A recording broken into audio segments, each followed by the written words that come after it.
So you're Kiriko main, and you love Stadium. You want to climb, but nothing's working. You tried everything and failed more times than you can count. And lucky for you, my son, I'm here to help. This is the only DPS Kiriko guide you'll need for Stadium.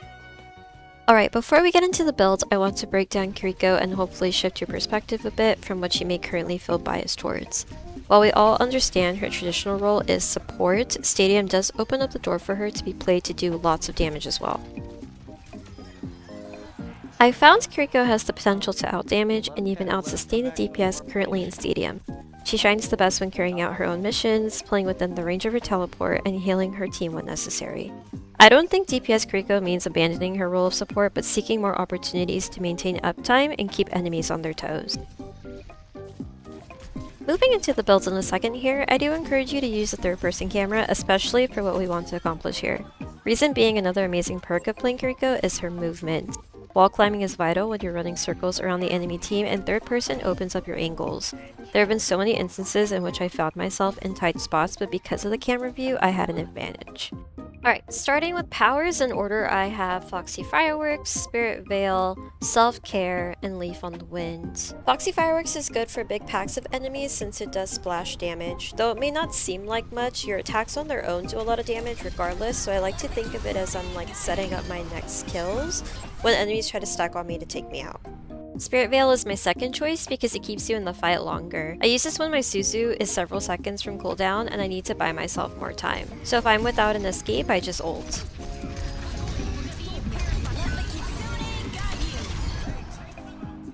I go Self-Care for the self-sustain. And finally, I go Leaf on the Wind to aid more teammates in the event things go left and you need to top them off. I understand that there are quite a few builds.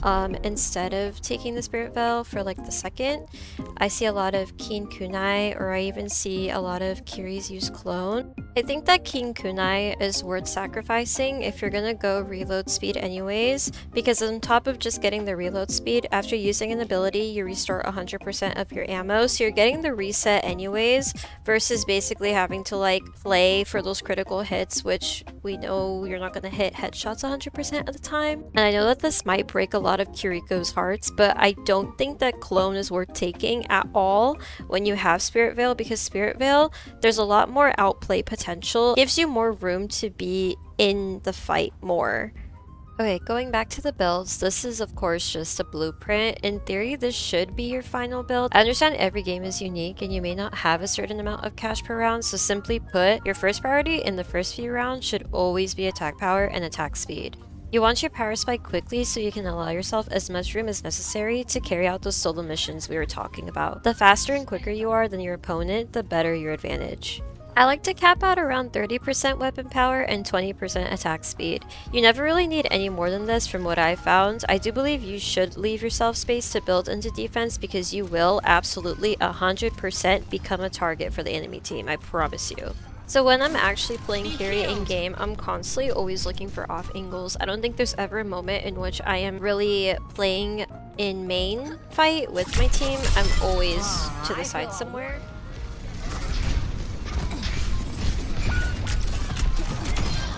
Human.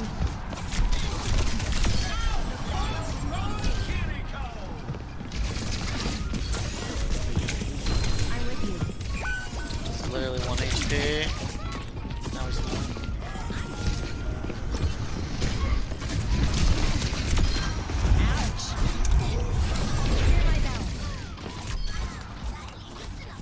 Alright, well that's it for this video. Thank you so much for watching. I hope you were able to find this guide effective and get some wins for yourself. I'd love to hear feedback, as this is my first ever guide I've ever put out. I put out lots of Overwatch shorts, videos, and occasionally mix it up with variety, so if that's your thing, subscribe. Join the Discord, let's get connected. Thanks so much for watching, and I hope to see you winning in Stadium soon.